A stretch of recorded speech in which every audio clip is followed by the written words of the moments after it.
Budget पे बोलने का समय दिया है। मैं तीसरा सदस्य इस पे बोल रहा हूं। मैं अभी में से पूर्व कांग्रेस पार्टी के नेता माननीय शशि थरूर जी जो बात कह रहे थे, उन्होंने बहुत सारे आंकड़े दिए हैं। सभापति महोदय, वही मिलते जुलते आंकड़े हमारे पास भी हैं। जब कभी जवाब आए तो शायद उन आंकड़ों का जवाब भी आए।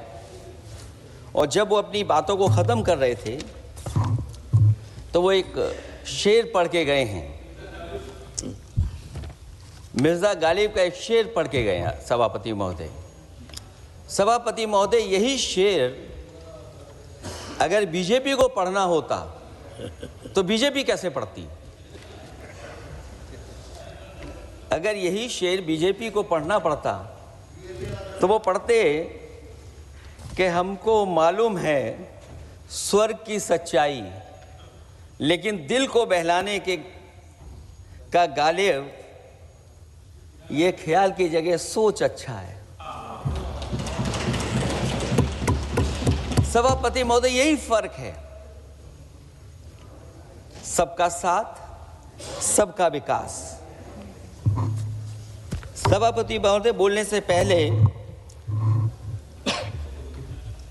मैं जब बजट को देख रहा था और अक्सर सरकार को पिछले कई सालों से चलता हुआ मैं देख रहा हूं, मैं कहना चाहता हूं, क्यों झूठे ख्यालों में दिन रात करें जो बनाते हैं हवा में बातों के महल, आओ उनसे कुछ जमीनी बात करें। सभापति महोदय,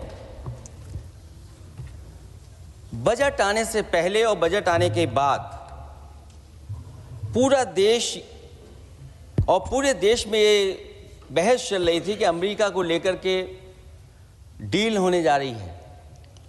सभापति महोदय, मुझसे पहले अभी जो भारतीय जनता पार्टी की माननीय सदस्य बोल रही थी, और भारतीय जनता पार्टी का ये पक्ष है कि हम लोगों ने दुनिया में बहुत सारे देशों से फ्री ट्रेड एग्रीमेंट कर लिया है। सभापति महोदय, मैं भारतीय जनता पार्टी की सरकार से जानना चाहूँगा, अभी कितने देश और बचे हैं जिससे आप फ्री ट्रेड एग्रीमेंट नहीं कर पाए हैं? कुछ ऐसे भी देश बचे होंगे शायद जिनसे आपकी इच्छा होगी कि हम फ्री ट्रेड एग्रीमेंट कर लें। और सभापति महोदय, का फ्री ट्रेड एग्रीमेंट हो भी जाते हैं। जो लोग कभी रुपए के बारे में बहुत चिंता करते थे, कभी कभी उम्र से, कभी कभी दूसरे लोगों के उससे जोड़ देते थे, इतने सब फ्री ट्रेड एग्रीमेंट होने के बाद और अमेरिका से डील नहीं ढील हुई है, उसके बाद हमारा रुपया कहां पहुंचेगा? और अगर यही डील होनी थी तो 11 महीने इंतजार क्यों कराया? अगर यही डील होनी थी सभापति महोदय, तो 11 महीने किस बात का इंतजार था? हमारे कारोबारियों को या हमारे जितने भी उद्योग से जुड़े लोग हैं, उनके साथ ये परेशानी क्यों? बजट पर सबसे पहला सवाल यही है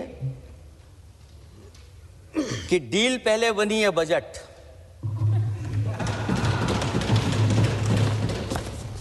और बजट का हलवा यहां ज्यादा बटा के वहां।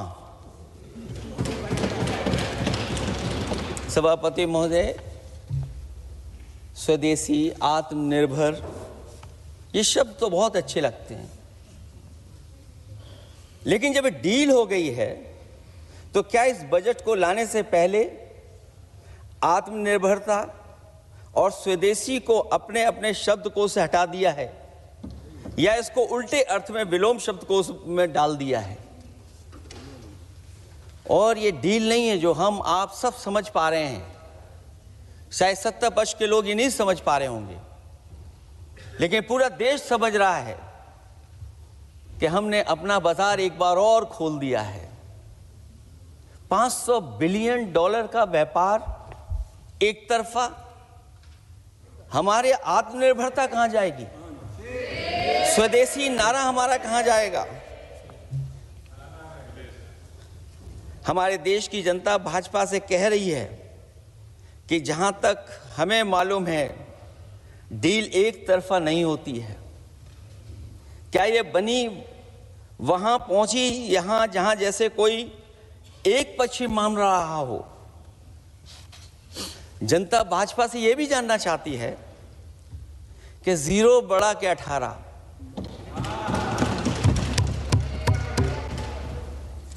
सभापति महोदय, भाजपा का समझौता गणित क्या यह है कि 18 0 के बराबर है?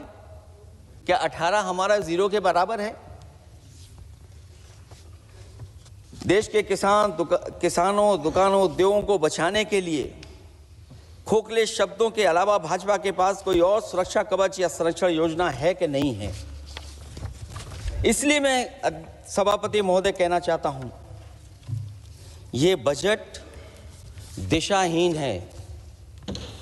इस बजट में कोई विजन नहीं है कि 2047 तक हमारा देश विकसित भारत बन जाएगा। और हम जैसे लोगों को, समाजवादियों को तो सरकार से पहले ही उम्मीद नहीं थी, और जिस सरकार से उम्मीद ना हो उसकी बजट से क्या उम्मीद होगी। इस बजट में पीडीए के लिए कुछ भी नहीं है। कोई योजना दलित, पिछड़ा, महिला, गरीब, अल्पसंख्यक या नवयुवक के विकास के लिए नहीं लाई गई है। ऐसा लग रहा है कि सरकार ने इनके बारे में सोचना ही छोड़ दिया है। और अगर जीडीपी हमारी 7% है और नॉमिनल जीडीपी की ग्रोथ केवल 8% है, जो कि लगभग 12% होनी चाहिए थी, इसके कारण लोगों के हाथ में कम पैसा है। और कारण यह भी लगता है कि हमारा प्राइवेट इन्वेस्टमेंट नहीं आ पा रहा है। जो लोग ये कहते हैं कि हम प्रति व्यक्ति आय बढ़ा रहे हैं, जो आंकड़े हमारे पास हैं, जो जानकारी हमारे पास है, वो आंकड़ा यही कहता है कि $3000 के लगभग प्रति व्यक्ति आय हमारी है। और अगर हम दुनिया से जब इतना ही जुड़ गए हैं तो 2025 की जो रैंकिंग है, हमारा स्थान 144वां है, 144th है। तो जहां हम इतना 10, 11, 12 साल से हम इतने बजट ला रहे हैं, क्या हमारे पर कैपिटा इनकम लोगों की नहीं बढ़ पाई? और सदन में, इसी सदन में कई बार ये पूछा गया कि जो लोग राशन प्राप्त कर रहे हैं, गरीबी रेखा से नीचे हैं, कम से कम उनकी पर कैपिटा इनकम क्या, ये तो बताना ही चाहिए सरकार को। और पिछड़ेपन को दूर करने के लिए कोई विजन नहीं दिखता इस बजट में। जैसे जब बजट आता है तो बजट में ढूंढते हैं हम लोग कि हमारे स्टेट के लिए क्या और खास नया आया होगा। उत्तर प्रदेश जैसा प्रदेश जहां पर डबल इंजन की सरकार को बहुत कुछ कहा जाता है कि डबल इंजन की सरकार है, हम विकास भी डबल करेंगे, लेकिन मैं देखता हूं उत्तर प्रदेश के लिए कोई खास योजना ऐसी नहीं आई है जिससे उत्तर प्रदेश के 25 करोड़ लोगों को कुछ मुख्य धारा से जोड़ा जाए। वैसे तो बड़ी बड़ी योजनाएं बताई जा रही हैं कि हमारे कई फ्रेट कॉरिडोर्स बन रहे हैं, वाटरवेज बन रहे हैं, एक्सप्रेसवेज बन रहे हैं, लेकिन उत्तर प्रदेश जहां से प्रधानमंत्री जी आते हैं, भविष्य में जो बनेंगे एक्सप्रेसवे, लेकिन भारत सरकार के बजट से कोई भी अभी एक्सप्रेसवे वहां पर नहीं बना। अगर कोई बना हो, नया बन रहा हो, बड़ा बन रहा हो तो बताएं। और जो बने भी हैं वो उस मानक, उस क्वालिटी के नहीं हैं जिस क्वालिटी के आज विकसित भारत के एक्सप्रेसवे होने चाहिए। जो लोग भ्रष्टाचार पे बड़े बड़े सवाल उठाते हैं, वो कम से कम अपनी सड़कों को देखें, अपने एक्सप्रेसवेज को देखें कि उन्होंने क्या बना करके खड़ा इतने हजारों करोड़ रुपए खर्च करने के बाद। इनके सबसे पहले प्रधानमंत्री अटल बिहारी वाजपेयी जी, उनके नाम से कोई एक्सप्रेसवे बन रहा था। सभापति महोदय, हम लोगों ने अखबारों में पढ़ा, कई लोग स्टेटमेंट भी देते हैं कि हम एक्सप्रेसवे बना रहे हैं। उनके नाम से बनने के साथ साथ उनका नाम भी बदल दिया।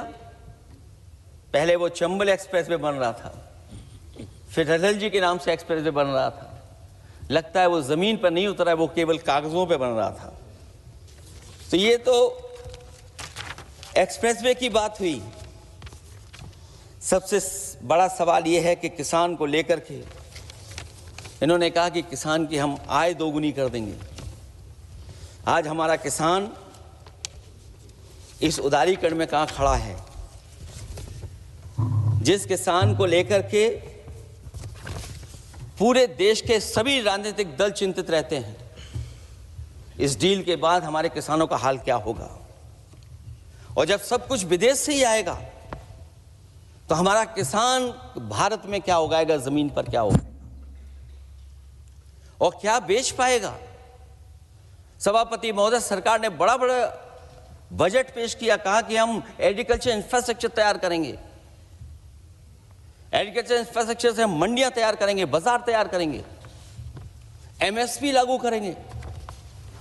हमारे किसान जब काले कानून के खिलाफ लड़ रहे थे, बड़ी संख्या में जान चली गई, उसके बाद सरकार कहीं पीछे हटी और उन्होंने काले कानून वापस लिए। लेकिन आज भी किसानों को जो कानूनी गारंटी मिलनी चाहिए वो अभी तक एमएसपी की कानूनी गारंटी सरकार नहीं दे पाई है।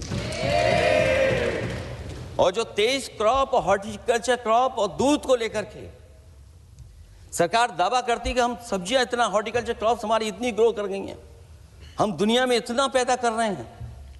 दूध के जब आंकड़े बताते हैं कि दुनिया में हम दूध का उत्पादन इतना कर रहे हैं, और अगर आपका बजट ही विकसित भारत का बजट है तो हमारे हॉर्टिकल्चर क्रॉप्स और जो हमारा किसान दूध का उत्पादन कर रहा है, दूध का उत्पादन हो रहा है, उसके लिए एमएसपी की गारंटी कब देंगे आप लोग?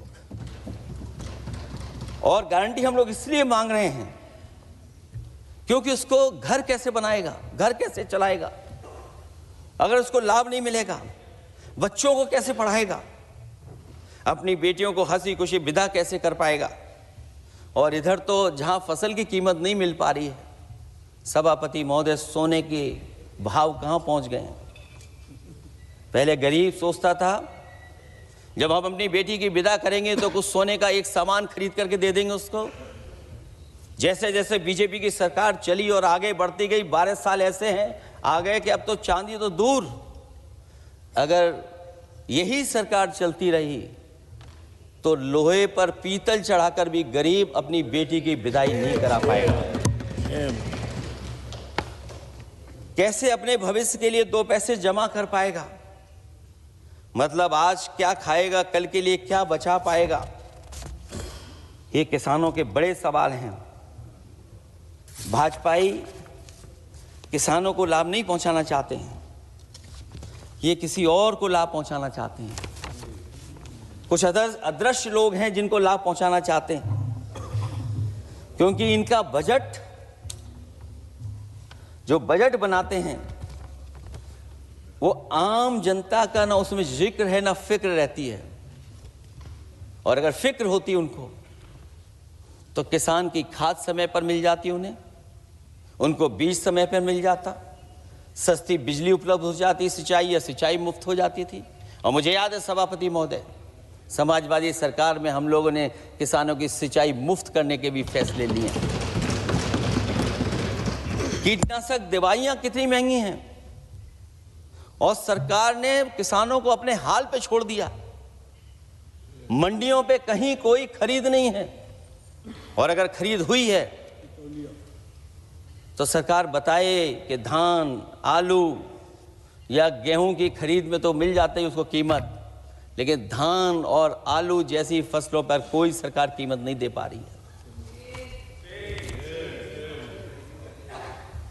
महंगाई बेतहाशा बढ़ने पर भी इस बजट में जनता को टैक्स में न छूट देना टैक्स शोषण है।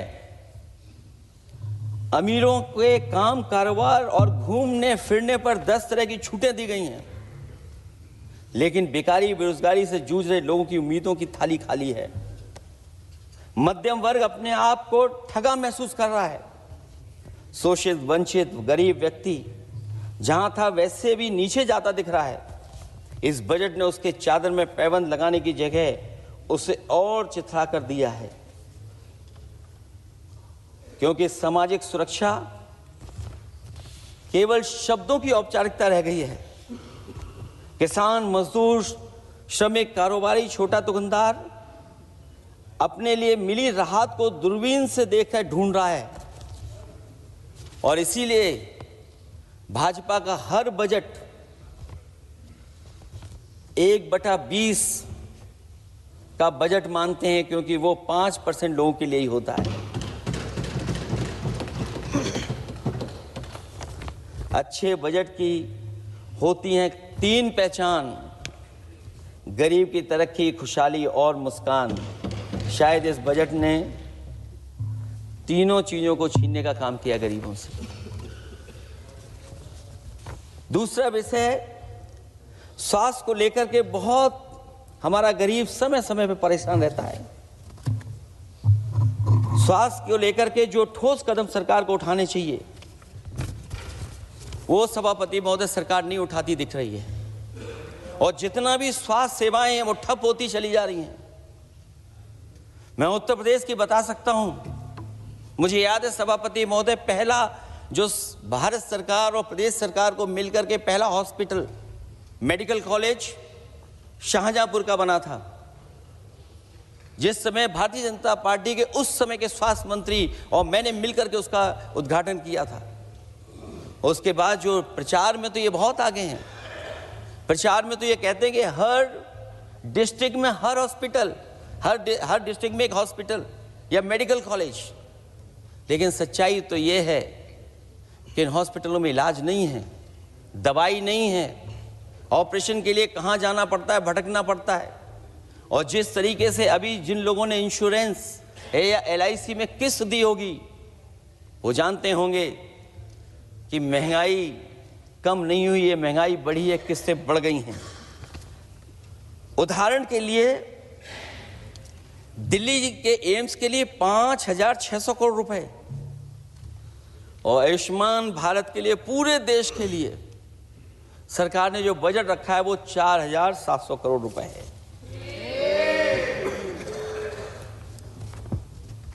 सुनते हैं पहले उपवन में हर ऋतु में बहार गाती थी, कलियों का तो कहना ही क्या, मिट्टी में खुशबू आती थी। क्या?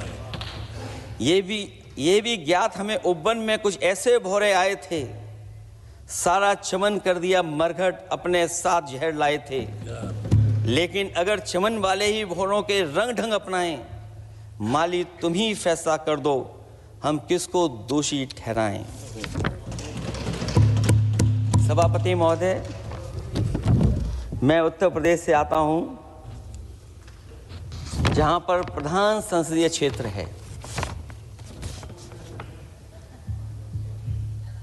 राजमाता पूजनीय अहिल्याबाई होलकर जी, उनकी मूर्ति थी, उसको बुलडोजर से तोड़वा दिया।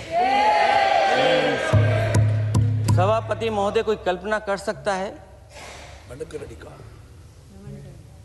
एक मणिकर्णिका घाट जो हमारी पौराणिक पहचान रही, सदियों से हमारी विरासत की पहचान रही, सनातनी काशी की विरासत रही, वहां पे इनकी सरकार ने प्रधान संसदीय क्षेत्र में बुलडोजर चला करके हमारी पूजनीय अहिल्याबाई होलकर की मूर्ति को इन्होंने तोड़ने का काम किया। शेम। और सभापति महोदय, केवल एक मूर्ति नहीं, वहां पर अगर हम गिनती करेंगे, 1 नहीं, 2 नहीं, 3 नहीं, 4 नहीं, 5 नहीं, 6 नहीं, 7 नहीं, लगभग 100 मंदिरों को तोड़ने का काम इसी सरकार में हुआ है। केवल मंदिर नहीं तोड़े गए सभापति महोदय, एक antique bell donated by Nepal नरेश, जो घंटा बजता था, सभापति महोदय, जो घंटा बजता था, नेपाल नरेश जिन्होंने गिफ्ट किया था, वो घंटा भी लापता है।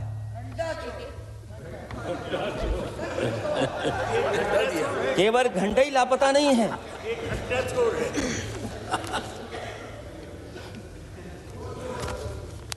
सभापति महोदय,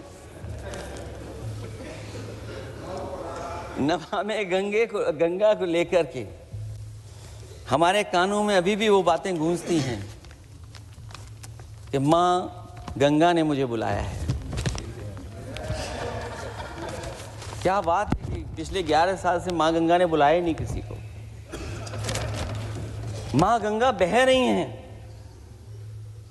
जो उसके पैरामीटर्स हैं, जिस पैरामीटर्स को हर दिन नापा जाता है, उसमें डिसॉल्व ऑक्सीजन, सीओडी, बीओडी और तमाम पैरामीटर्स आज किस हालत में है माँ गंगा। कोई कह रहा था कि अब गंगा बहकर के दूर तक जाएंगी, लेकिन शायद वो ये नहीं जानते होंगे कभी कभी उल्टी गंगा भी बहती है। जब उल्टी बहेगी तो यूपी के आते आते आप बाहर हो जाएंगे। सभापति महोदय, नमामि गंगा, मां गंगा में जुड़ने वाली नदियां, वरना नदी को एक संरक्षण कैसे हो, ब्यूटिफिकेशन कैसे हो, रिवर फ्रंट कैसे बने, उसकी शुरुआत की थी। लेकिन सभापति महोदय, इनकी बुलडोजर सरकार ने उसका काम रोक दिया। काली नदी किस हालत में है। यमुना के बारे में दिल्ली की सरकार जब बनानी थी तो कहा कि हम दुनिया का सबसे बेहतर रिवर फ्रंट बनाएंगे यमुना पर। इसी राजधानी में कहा गया। आज बताइए यमुना की हालत क्या है। और अगर यमुना दिल्ली में गंदी हो रही है तो ये बह करके जब यूपी जाती है तो मथुरा में भी गंदी है। और थोड़ा बहुत साफ गंगा इसलिए हो जाती है क्योंकि जब चंबल का पानी उसमें जुड़ता है, थोड़ी बहुत यमुना साफ हो जाती है। उसके बाद यमुना में भी कोई सफाई का सरकार ने इंतजाम नहीं किया। और आज भी मैं कहता हूं, देश का सबसे अच्छा रिवर फ्रंट अगर कहीं बना है तो लखनऊ में बना है, गोमती रिवर फ्रंट। जो लोग ये कहते हो कि दूसरा रिवर फ्रंट अच्छा है, मैं उनसे कहूंगा कभी लखनऊ के रिवर फ्रंट पर भी घूम करके आइए, तब आपको मालूम पड़ेगा कि रिवर फ्रंट क्या होता है। 26 जनवरी इसी वर्ष मैंने एक प्रतिष्ठित अखबार को पढ़ा और उसमें देखा मैंने कि high uranium in India's ground water samples लिए गए हैं। एक्सपर्ट्स वार्न कर रहे हैं कि सेवरल हेल्थ रिस्क हैं उससे। Lead pollution alarming in 69 rivers in India contaminated, rivers are contaminated. हमारे पानी में पेस्टिसाइड है, इंडस्ट्रियल वेस्ट है, अनसेफ है ड्रिंकिंग के लिए। हमारी नदियों में मरकरी है, डेंजरस लेवल। और जितनी भी हमारी वाटर बॉडीज हैं इंडस्ट्रियल टाउन्स के आसपास, सब में टॉक्सिक है, मरकरी है, बड़े पैमाने पे डेंजरस है पानी वहां का। और कई जगह इंडस्ट्री का सीधा सीधा वेस्ट जा रहा है। आर्सेनिक लेवल का सोच ही नहीं सकते हम लोग, जो मानक है उससे कई गुना ज्यादा है। ये तो हमारे देश का पानी है जो नदियों में बह रहा है, जो अंडरग्राउंड वाटर बन रहा है हमारा। ठीक ही कहा हमारे माननीय सदस्य ने कि जो संपन्न हैं, प्रिविलेज्ड हैं, वो लोग तो पानी साफ करने की मशीन खरीद सकते हैं। हमारा गरीब क्या खरीदेगा। गरीब की हेल्थ को कितनी परेशानी और रिस्क है। यहां तक कि अंतर्राष्ट्रीय प्लेटफॉर्म पर हमारे देश को भी सुनना पड़ा एक प्रतिष्ठित चैनल पर कि आपके देश में इन्वेस्टमेंट क्यों आएगा, क्योंकि वहां आ ही नहीं सकता है, क्योंकि आपकी हवा खराब है। सोचिए, देश का पानी खराब हो, और ये मैं नहीं कह रहा हूं, पानी खराब सरकार को मालूम है, नहीं मालूम है, लेकिन जो प्राइवेट कंपनियां हैं जिनको अपना पानी बेचना है, तो वो बता रही है कि आपके भारत के पानी में क्या क्या है। और ये बात गलत है तो सरकार ऐसी कंपनियों पर प्रतिबंध क्यों नहीं लगाते हैं कि इस तरह अपनी कंपनियों का सामान बेचने के लिए झूठा प्रचार कर रही हैं। जो चर्चा होने लगती है हवा खराब है, हालांकि उत्तर प्रदेश आते आते सरकार की भी हवा खराब हो जाती है। सरकार सबको डराती है, लेकिन सरकार को कोई नमस्कार न करे उसको नहीं डरा सकते आप। हमने तो कहा कि तुम लखनऊ से गए हो, लखनऊ का जो अदब है, लखनऊ का जो हमारी पहचान है, कम से कम अगर नमस्कार नहीं कर सकते तो आदाब तो कर ही देते वहां जाकर। जो लोग पिछड़े पीडीए उनके पक्षधर बनते हैं, आरक्षण को लेकर के कहते हैं कि हम आरक्षण देंगे, उनकी सरकारों में क्या अपॉइंटमेंट हो रहे हैं। मुझे याद है इससे पहले जब बहस हुई थी सदन में, वहां से बात निकली थी कि किस तरीके से अपॉइंटमेंट हो रहे हैं यूनिवर्सिटीज और कॉलेजेस में। मैं उसी पे कुछ कहना चाहता हूं। ये अपनी अपनी किस्मत है, कुछ कलियां खिलती हैं ऊपर और दूसरी मुरझा जाती हैं झुके झुके जीवन भर भूं पर। माना बदकिस्मत है, लेकिन क्या वे महक नहीं सकती हैं? अगर मिले अवसर अंगारे सी क्या दहक नहीं सकती हैं? जिस तरीके से आरक्षण पर खिलवाड़ हो रही है उसकी कोई कल्पना नहीं कर सकता था। विकसित भारत तभी विकसित भारत माना जाएगा जब हमारे पिछड़े, दलित, आदिवासी, अल्पसंख्यक मुसलमान भाई को बराबर का हक मिलेगा। और जब तक हक नहीं मिल रहा उनको, तब तक शायद विकसित भारत का देखने का सपना आधा अधूरा है। अभी अभी सुप्रीम कोर्ट ने कहा है माइग्रेशन को लेकर के, सुप्रीम कोर्ट ने 16 जनवरी को एक फैसला पलट दिया। हाई कोर्ट के फैसले को पलटते हुए फैसला सुनाया कि यदि आरक्षित वर्ग का कोई उम्मीदवार बिना किसी छूट का लाभ लिए अगर अनारक्षित वर्ग से ज्यादा नंबर प्राप्त करे तो उसे अनारक्षित वर्ग में सेलेक्ट किया जाएगा। क्या सुप्रीम कोर्ट भी कह रहा है? हमारे सरकार की भी नियत है कि सबको आरक्षण मिलना चाहिए जिनका हक हो। हमारे प्रधानमंत्री जी भी कहते हैं हम पिछड़े हैं। हमारे दूसरे नंबर के नेता, क्योंकि उन्हें सनातनी बनना था, अपना धर्म बदल के दूसरा धर्म लिख लिया उन्होंने। तो कम से कम पिछड़ों का तो ख्याल करिए आप। जब पिछड़ों का ख्याल करोगे तभी आपका देश विकसित बनेगा, भारत विकसित बनेगा। अगर आप पिछड़ों को छोड़ देंगे, दलितों को छोड़ देंगे, आदिवासियों को छोड़ देंगे, अल्पसंख्यक भाइयों को छोड़ देंगे, तो आप कैसे विकसित भारत बनाएंगे? एक आर्थिक बराबरी है, दूसरी सामाजिक बराबरी है। और मुझे लगता है बजट से ना आर्थिक गैर बराबरी दूर हो रही है, ना सामाजिक गैर बराबरी दूर हो रही है। और इनकी सरकार में कितना भेदभाव है। सभापति महोदय, केवल चुनाव जीतने के लिए सोचिए। एक 72 साल के बुजुर्ग पर मोईद खान साहब, आप जानते होंगे आपके क्षेत्र में, मदरसा टाउन एरिया। सभापति महोदय, बीजेपी का लक्ष्य केवल है चुनाव जीतना। इन आंकड़ों से क्या मतलब? और आंकड़ों के अगर ये ठीक आंकड़े होते सभापति महोदय, तो इन्होंने कहा था कि बुलेट ट्रेन हम 1 लाख करोड़ की बनाएंगे। आज बुलेट ट्रेन 2 लाख करोड़ की कैसे हो गई? सभापति महोदय कहा कि हम 1 लाख करोड़ में बनाएंगे बुलेट ट्रेन। और बुलेट ट्रेन केवल संपन्न स्टेटों में क्यों? हमारे बंगाल, बिहार और यूपी में क्यों नहीं? और अगर आप हाई स्पीड बुलेट ट्रेन लाना चाहते हैं तो 1 लाख करोड़ का बजट दिया था, 2 लाख करोड़ बजट हो गया। यूपी में जब बनेगा तो पता नहीं कब बनेगा, कौन जानता है कब बनेगा। चुनाव जीतने के लिए इनकी सरकार के लोगों ने झूठा फंसाया। ये सब जुमला है, जुमला। झूठा फंसाया, और इसलिए फंसाया कि वो मुस्लिम है, इसलिए फंसाया। 72 वर्ष के बुजुर्ग को 19 महीने जेल में रखा गया। समाजवादी पार्टी को बदनाम किया गया, और केवल इसलिए कि चुनाव जीत जाए आप, अयोध्या का चुनाव जीत जाए, क्योंकि अयोध्या का चुनाव हारे थे आप लोग। मैं अयोध्या की महान जनता का धन्यवाद देता हूं कि उन्होंने कम्युनल पॉलिटिक्स का समापन किया है। वो विकास के रास्ते पे जाना चाहते हो। मैंने पहले भी कहा, फिर कहता हूं, आपका विकास अयोध्या का तो मैं जानता हूं कैसा है, क्योंकि लोगों ने काशी को क्यूटिव बनते नहीं देख पाए। अगर हम सब सदस्य हैं और हमारे प्रधान संसद के संसदीय क्षेत्र को अगर हम क्यूटिव न बना पाए, आप विरासत मिटा रहे हैं। वहां पर कई सौ पुरानी दाल मंडी, जिसमें केवल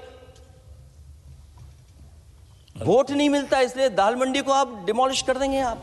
अल्पसंख्यक बनारस और इसको अयोध्या को जीतने के लिए 72 वर्ष के एक व्यक्ति को झूठा केस लगाया, झूठा फंसाया, जेल भेज दिया। और न केवल उसको जेल भेजा बल्कि उसकी दुकानें और उसकी बेकरी पर भी बुलडोजर चला दिया आपने। क्या डेमोक्रेसी में हमारे बुलडोजर का कोई स्थान है क्या? हाई कोर्ट कहता है कि आप फैसला सुना सकते हैं क्या? कोर्ट कहता है कि आप कौन हो गए फैसला सुनाने वाले लोग? और फिर आप लोग कहते हैं कि हर घर जल और नल। सभापति महोदय, इन्हीं के विधायक ने मंत्री जी को घेर लिया, इन्हीं के विधायक ने मंत्री जी का अपहरण कर लिया और ये कहते हैं कि हम तो, हमारे कोई अराजकता नहीं है। ये कहते हैं इन्वेस्टमेंट लाएंगे, हम एमओयू साइन करेंगे। सभापति महोदय, देश के प्रधानमंत्री, देश के सबसे बड़े उद्योगपति उत्तर प्रदेश पहुंचे थे, एमओयू साइन किए गए, लाखों करोड़ के एमओयू साइन हुए। और एमओयू साइन होने के बाद जमीन पर कितना उतरा ये बताए सरकार। एमओयू के बाद सरकार बताए कितना जमीन पर उतरा है। इन्होंने जब कश्मीर का 370 हटा रहे थे सभापति महोदय, हाँ ना, बजट ही है ये एमओयू में, क्योंकि इंसेंटिव अगर नहीं देंगे तो कौन आपका इन्वेस्टमेंट लाएगा? ये राज्य का विषय नहीं है सभापति, राज्य से प्रधानमंत्री आते हैं। और आपने ये कहा कि प्रधानमंत्री के क्षेत्र में हमने देश में कहा कि हमने 1000 किलोमीटर मेट्रो बिछाई है। आपने देश के प्रधानमंत्री के क्षेत्र में क्यों नहीं मेट्रो बिछाई? क्यों नहीं बिछाई आपने? आपने देश के प्रधानमंत्री के क्षेत्र को एक्सप्रेस वे से क्यों नहीं जोड़ा आपने? क्योंकि आपके पास बजट नहीं है। अटल बिहारी वाजपेयी जी के आपने नाम से एक्सप्रेस वे क्यों नहीं बनाया? बताइए आप, ये बजट नहीं है आपके पास।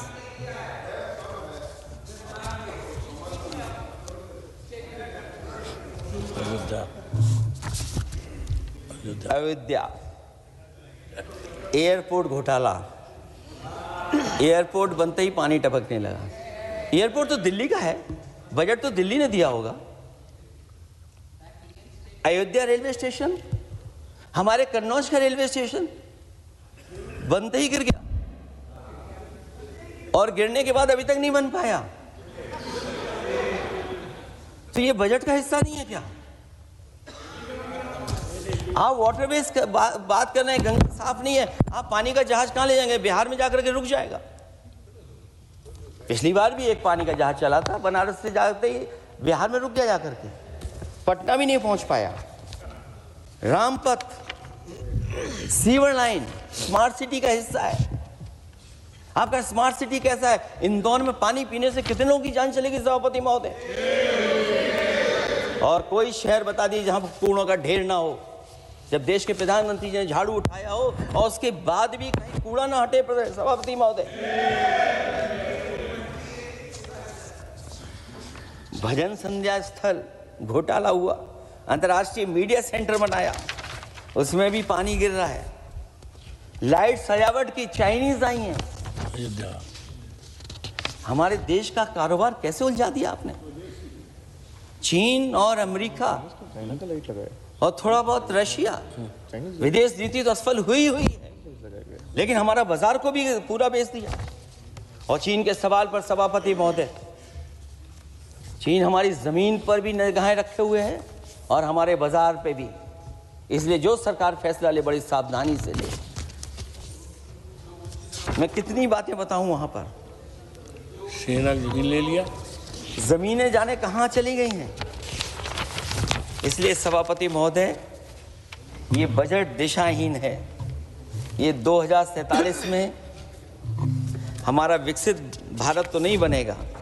और जिस तरीके से बेरोजगारी बढ़ी है, बेरोजगारी को लेकर के जो चिंता रही, हमेशा रहती थी, और जो सरकार ने बड़े बड़े फैसले भी लिए थे, जानकारी दी थी कि हम बेरोजगारी ऐसे दूर कर लेंगे। मेक इन इंडिया का जो सपना दिखाया था, आखिरकार मेक इन इंडिया का सपना कहाँ पूरा हो पा रहा है? मेक इन इंडिया का जो शेर था वो जंग खा रहा है सभापति महोदय। जो योजना लेकर के आए थे, एम्प्लॉयमेंट लिंक्ड इंसेंटिव्स, सरकार बताए कि हमें कितना उसमें लाभ पहुंचा है। 2024-2025 के बजट में इन योजनाओं के लिए 33,000 करोड़ रुपए आवंटित किए गए थे, लेकिन खर्च कितना हुआ? 1,700 करोड़ रुपया केवल। एक आपने पिछली बार सपना दिखाया था कि इंटर्नशिप की योजना,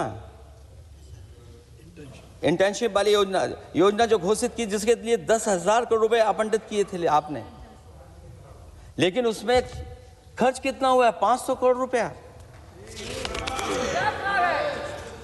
और जो लक्ष्य रखा था आपने रखा था 5 साल में 1 करोड़ लोगों को, लेकिन इसमें आए कितने? 1,65,000 लोगों ने फॉर्म भरा, ऑफर दिया उन्होंने, लेकिन फाइनली जिसमें ऑफर जिसका सिलेक्ट हो वो केवल 16,000 लोगों को काम पहुंचा है। सोचिए, हमारा देश इतना बड़ा, जहां करोड़ों को आप इस योजना से जोड़ना चाहते थे, केवल 16,000 लोग जाएंगे उसमें। ये आपको बेरोजगारी खत्म करने की योजना है आपकी।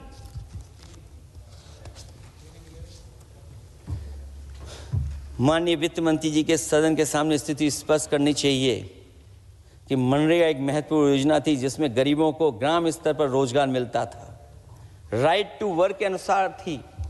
इस योजना को समाप्त करते हुए आपने क्या नाम रखा है? बीबी राम जी। और हमारे राम जी कहाँ बैठे हैं? कहाँ है हमारे राम जी? पीछे बैठे, जिन्हें बचपन से हम देखते आए राम जी। ये हमारी खुशकिस्मती है कि राम जी सदन में बैठे हैं, लेकिन आप राम जी का अपमान कर रहे हैं। आपको उनको यहाँ नहीं बैठा सकते, आपको यहाँ बैठाना चाहिए नंबर 2 पर। अगर आप सच्चे मायने में सभापति महोदय बीपी राम जी, आप कृपया देखिए, वित्त मंत्री राम जी को ही नहीं जानती हैं। अखिलेश जी हे भगवान, अखिलेश जी आप कृपया बजट पे आ जाइए। आप कृपया बजट पे आ जाइए अखिलेश जी। सभापति महोदय बजट पे आइए, बजट पे आइए। एक मिनट क्या बोले? फिर बोलना दोबारा। नहीं, आप बजट क्या बोलिए? नहीं, सभापति जी बोलिए। नहीं सभापति महोदय, नहीं जिन्होंने गोली चलाई वो आपका राम मंदिर बना रहे हैं। सभापति महोदय, जिन्होंने गोली चलवाई वो राम मंदिर बनवा रहे हैं। अगर कुछ पता ना हो तो जाकर के पूछ लेना, पता कर लेना। आधी अधूरी जानकारी के साथ मत आया करो यहाँ पर। अब आप बताइए सभापति महोदय, बीवी राम जी नाम बदल दिया आपने। यूपी जैसा बड़ा स्टेट, उसको क्या मिलेगा अब, जहां पर 1,000 ग्राम सभाएं अर्बन हो गई हैं। जब 1,000 ग्राम सभाएं अर्बन हो गई हैं और 40% व्यय प्रदेश सरकारों पर डाल दिया गया है, ये स्कीम कैसे चलेगी आपकी? मैंने पहले ही कहा था कि एमएसपी की लीगल गारंटी मिलनी चाहिए। और जिस तरीके से किसान आत्महत्या कर रहा है, एनसीआरबी के आंकड़े सरकार के पास होंगे कि किसान कितनी आत्महत्या कर रहा है। जिन्होंने ये कहा कि 2022 तक हम दोगुनी आय कर देंगे। हाँ बताइए, आलू की पैदावार की क्या आय दोगुनी हो गई? धान की पैदावार करने वाले की आय दोगुनी हो गई। आपको गाय से बहुत प्रेम है। हमारे क्षेत्र में खुद एक काऊ मिल्क प्लांट बना, यूपी का पहला काऊ मिल्क प्लांट। आपकी सरकार ने उसको बंद कर दिया। आप कहते गाय की सेवा करो, लेकिन पहला यूपी का काऊ मिल्क प्लांट वो आपसे बंद हो गया। अगर शायद हम ऊंट के मिल्क की चॉकलेट बना रहे होते उस प्लांट से, तो वो प्लांट चलता रहता। आय दोगुनी कितनी हुई है बताएं सरकार? मत्स्य पालन और पशुधन विकास की तरफ सरकार का कोई ध्यान नहीं है। सरकार का कहना है कि वित्त अच्छी हुई है, लेकिन क्या कारण है कि एफडीआई में लगातार कमी आ रही है? विदेशी इन्वेस्टर्स क्यों बाहर ले जा रहे हैं? भारत में इन्वेस्ट करने के लिए क्यों नहीं इच्छुक हैं? और शेयर मार्केट क्यों इतनी जल्दी गिर जाता है? रुपए के मूल्य में डॉलर के विरुद्ध निरंतर गिरावट आ रही है। और इसके बाद सभापति महोदय, इस डील और ढील के बाद हमारा रुपया कहां होगा, ये सरकार जरूर बताए हमें। मैन्युफैक्चरिंग में कोई सुधार नहीं हो रहा है। अभी भी हम जीडीपी के 15% पर मैन्युफैक्चरिंग पर निर्भर हैं, जबकि मैन्युफैक्चरिंग के शेयर मेक इंडिया के अनुसार अभी तक 25% होना चाहिए था। इससे स्पष्ट लगता है कि मेक इन इंडिया, आत्मनिर्भर भारत और पीएलआई योजना सफल नहीं हो पाई हैं, और उसी का परिणाम है कि आज हमारे नौजवानों को रोजगार और नौकरी नहीं मिल पा रही है। सरकार उद्योगपतियों के साथ खड़ी है। सरकार द्वारा लेबर कोड्स लाए गए हैं, जिन लेबर रिफॉर्म्स के रूप में दर्शाया जा रहा है वो लेबर कोड एम्प्लॉयर के हित में है, लेबर के पक्ष में नहीं है और मजदूरों के नहीं है। अब अधिकांश उद्योगों द्वारा लेबर को कोई भी नौकरी से निकाला जा सकता है। इतना तानाशाही होगी कि जब चाहेंगे तब निकाल देंगे। उनके 8 घंटे से अधिक काम कराया जा सकता है। परमानेंट एम्प्लॉयमेंट की बजाय कॉन्ट्रैक्चुअल एम्प्लॉयमेंट की व्यवस्था की है सरकार ने। सोचिए, यही सरकार है कि सबका साथ सबका विकास। एयर पॉल्यूशन को लेकर के मैं पहले ही कह चुका हूँ और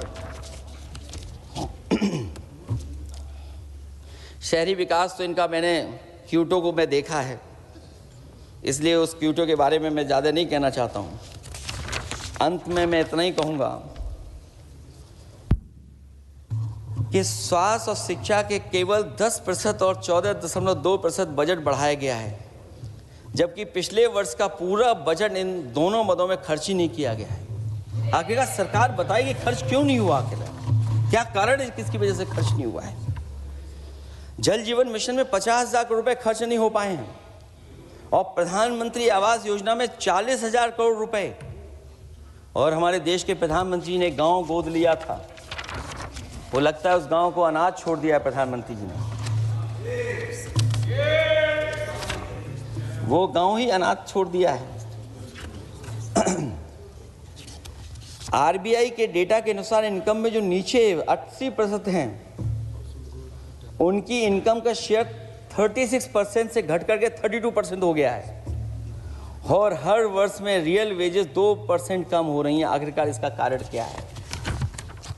मुझे उम्मीद है सरकार बताएगी कि इसका कारण क्या है कि जिसकी वजह से लगातार गिरावट होती जा रही है।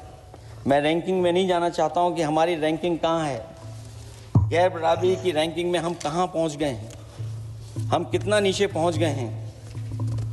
जो तरह तरह की रैंकिंग समय समय पर आती हैं, उन रैंकिंग के बारे में सरकार को ज़रूर पता होगा कि हम एजुकेशन इंडेक्स में कहाँ हैं दुनिया में, हम हेल्थ इंडेक्स में कहाँ हैं दुनिया में, और जो एयर क्वालिटी के इंडेक्स है उसमें हम दुनिया में कहाँ हैं। इसलिए सभापति महोदय, मैं अंत में इतना ही कहना चाहता हूँ कि ये बजट दिशाहीन है।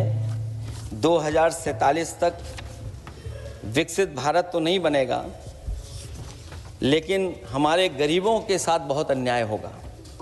जिस तरह एआई पे बात की गई है, एआई अगर अच्छाई और भलाई के लिए हो तो अच्छी बात है, लेकिन पता नहीं भारतीय जनता पार्टी पे कितना रिसोर्सेज हैं कि एआई और जितना भी हमारा वो है जो बजट है वो सबसे ज़्यादा खर्च वो करते हैं दूसरों को बदनाम करने के लिए। इसलिए इन्हीं शब्दों के साथ मैं सभापति महोदय का धन्यवाद देता हूं। मैं उम्मीद करता हूं कि सरकार इस बजट को गरीबों की तरफ मोड़ेगी, पीडीए के लोगों की तरफ मोड़ेगी, जिससे वो भी मुख्य धारा में खड़े हो सकें। बहुत बहुत धन्यवाद।